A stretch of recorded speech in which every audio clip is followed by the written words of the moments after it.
another project that I've been working on and that I'm gonna be working is a sky train that I'm gonna transport people from a downtown core all the way to Point Grey. Again, so it's a sky train, a Mhm. train project. It's Mhm. also a big project. Another one that I'm gonna be working on very shortly is a mining project. In northern BC, there are mining that is happening, and we gotta make sure. Okay.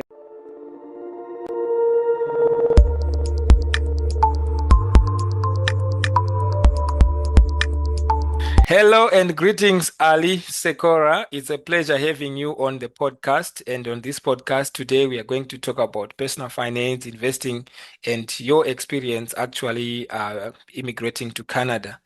Please help me welcome Ali. Ali, welcome to the Everyone. podcast. Yes, thank you. So, to get started, do you want to share us a little bit about your story? Like, who is Ali? I have the pleasure of knowing you, of course. Hmm. Um, Yes, as you said, my name is Ali. I was born in the southern part of Rwanda. It's in East Yes, Africa. yes, I'm the last born in my family. yes, I did my education in Rwanda yes. until undergraduate study. In high school, I did biology and chemistry. That was like the major focus. And then in my undergrad, I did agricultural economics. After graduating, in Rwanda, I got a chance to go to Turkey and then spend there 1 year and a half. After that, I got another chance to come to Canada in 2015, and I've known you ever since I Yes. landed here in Vancouver. And I had come here for school for to do a master's program in food and resource economics at University of British Columbia. Mhm. So after graduating, I started my professional career. Mhm. I did a lot of things, Yes.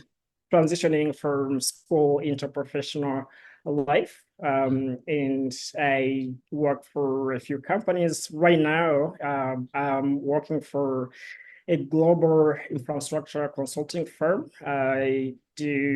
We do big, large projects, and my role is to make sure those projects stay on budget and on schedule.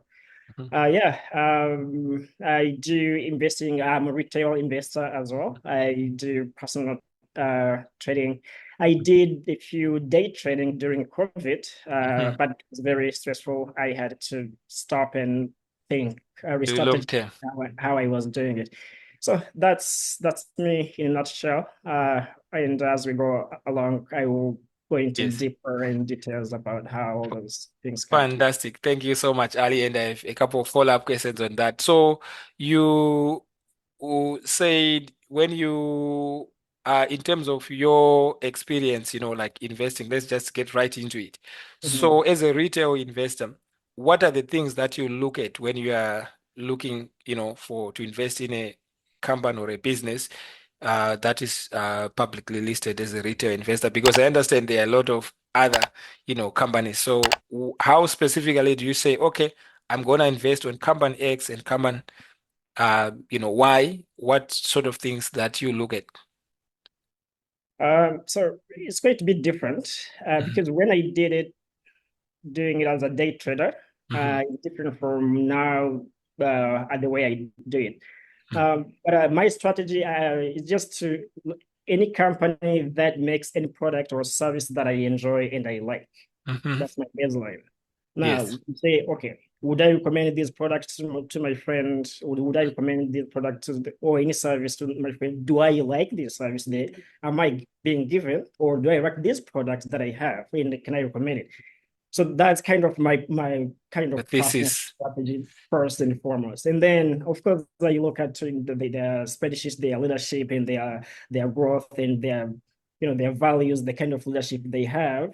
But those are more for technical, analyzing Yes. their shows and the market, the way it's moving. But again, just to make sure, okay, is this product going to be there in 5 years or 10 years? Or Yes. am I going to need these products or Mhm. this? So to me, that's kind of mindset. But I'm lucky because, well, I can read the market, I can read the financial Yes. statement. I can see the ratios, especially for those publicly traded companies. So I can easily say, okay, this is how they are doing behind the scenes in their math and their finances. But the core values just look, okay, do I like this product? Do I like the services? Hmm. It's going to be there in 5, 10 years. So they Hmm. kind of core values as a retail investor, the way I look at it. Wonderful. And now, I know personal finance is a very general, at least for me, it's a personal and emotional thing. Mm, What have you learned about, the credit card system here in mm, Canada? Like, do you have mm. any anecdotes that you want to share to the extent that you are comfortable? Right, I right. know for my case, I used, credit cards, but I kind of like didn't fully understand that it has an implication on, how cheap the cost of borrowing if I wanted to buy a house in the future, right? Mm. Look, I did economics in school. Yes. I did finance. I did finance. As I said, I can read the financial statement easy and know what it means. Yes. But the system I grew Yeah. up in Rwanda. I arrived here when I was 21, 20. Yes. Wow. So I had never been exposed to what credit system is. Even if Yes. I knew, okay, this is the market, the supply and demand. Okay, Yes. I can easily know that, but I can say, what is it?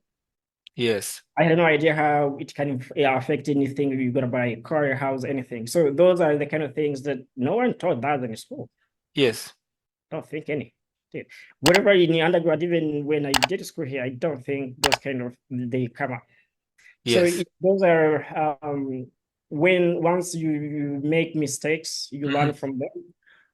It's something that young people, especially those who aspire to be in North America, should really know how it Yes. affects every decision that you're gonna make. Um, and I'm not sure our schools are well equipped to really teach us what actually the implications are. Mhm. So I would advise any person or Mhm. any young people thinking about going a country like US or Canada to really know what those credit system, the way credit system work. Yeah. You can see people driving cars or they don't buy those cars with cash. Most of them, yeah. At least Statistically. the majority of them, right? So you have Mhm. to understand that and the way it works. So those are kind of things that you don't learn in school. You just like when you have like a personal friend or somewhere outside that they can teach you, especially if you didn't grow up in a system that favors that kind of aspect. Wonderful. And I take it that I know at least from your work, you work as a business analyst for a top, consulting firm, in Canada.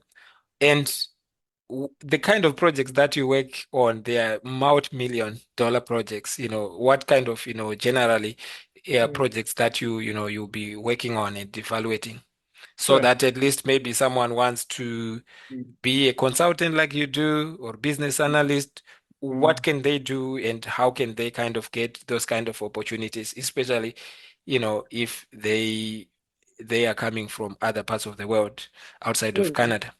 That's multifaceted questions. The kind of projects that I'm working on, right now I'm working on a wastewater treatment plant. It's Mhm. like a $3.6 billion Mhm. project. It's Mhm. going to treat water from people in North Vancouver. It's going to help like 500,000 of people to Yeah. get their wastewater treated Wow. and to make sure the water, the sewage goes into the water and they're not going to damage the biodiversity. Mhm. Uh, uh, Another project that I've been working on and that are going to be working is a sky train that are going to transport people from a downtown core all the way to Point Grey. Again, it's a sky train, a Mhm. train project. It's Mhm. also a big project. Another one that I'm going to be working on very shortly is a mining project. In northern BC, there are mining that is happening, and we're going to make sure, okay, they are mining, but going to make sure they are done sustainably. Mhm. And after that, there is a to make sure the biodiversity that are gonna be lived there, that they are okay as well. So my job again is to make sure, however big they are, they stay on budget and on schedule. We have the tools in the house. We have top expertise to rely upon. It's a global effort. It's a collaboration. There's no Yes. one who knows everyone, but you collaborate and you learn. You make mistakes. You learn from them. But to be surrounded with those top expert people in their field and to get a chance to learn from them is pretty enriching. And to see the impacts those kind of projects going to have Yes. on communities, it's pretty rewarding. Wonderful. And And the other aspect you had asked is what they can do. yes. I would say it doesn't matter what you do in school, Hmm. but stay updated with the current technologies available at Hmm. you. Whatever you do in school, you can easily transition to any career because the school teaches you how to collaborate with each other, how to communicate with other, how to sort of adapt and be adaptable in any career and flexible as well. Hmm. Uh, there's nothing that I can say, go and do this to school. My Yes. supervisor right now is like, he did a political science. Wow. So he's my manager and he's working with engineers or whatever. Just like stay updated with the current information, with the current technologies, Yes. but it doesn't matter what you do in school or what you Mhm. do in college. It really doesn't matter. Yeah, unless maybe it's specifically like, medicine, you want to practice law, but generally when Very, it very comes specific. to, Yeah. yes, in business. So that's, some insights from Ali here. Now, I'm curious to hear a little bit more about your experience as now I know you're a Canadian citizen. So what has that transition been like? Do you enjoy and love being in Canada? What's been your experience like? It's been wonderful, I should Yes. say. So the transition, you're asking me the transition, Yes, right? and your lived experience is like, So lived experience transition. I would say, so I was lucky because we had a lot of resources available as students. yes. And so when the school went, it had a lot of resources. But again, to even know how to use them Hmm. optimally, to take advantage of those resources available is a challenge. So you don't even know because it Yes. goes like this. Now, once you finish school or whatever you are doing, transitioning into a career, that's Yes. another challenge because we know I always am like, hey, I'm arriving in this country. I don't know its culture. I don't think I know the etiquettes. Hmm. I don't know even I know how to communicate with them properly. Hmm. I don't know. So I remember some of the people who say, "Hey, I wish if you did this better, it would be more helpful." I'm like, "What if I did this better? It would be more helpful." I'm like, "What do you Hmm. even mean?" Right? So and say, "Hey, professionalism." I don't know how to define it, but it's there. And um, but the good thing is, when you prove yourself, at least when you know what you know and you showcase your skills, at the end of the day, you gotta get a chance. So Yes. that's what I actually saw here. When okay, may fail once, twice in any a business opportunity or job opportunity or whatever, but if you keep trying and you are equipped with the right skills, Mhm. you gotta get a chance. So that's what I can say. Always do your homework before you reach out to people. I get lots of questions, but sometimes it shows that this person has not done their homework. Now, is there anything that you want to share with, the audience? It's been a privilege having you on the show, and of course, I want to give you a chance to share whatever you want to share with the audience. I like it's been a very you made this happen. Thank you so much. You're the first person I sort of outside of the administrations and officials, Hmm.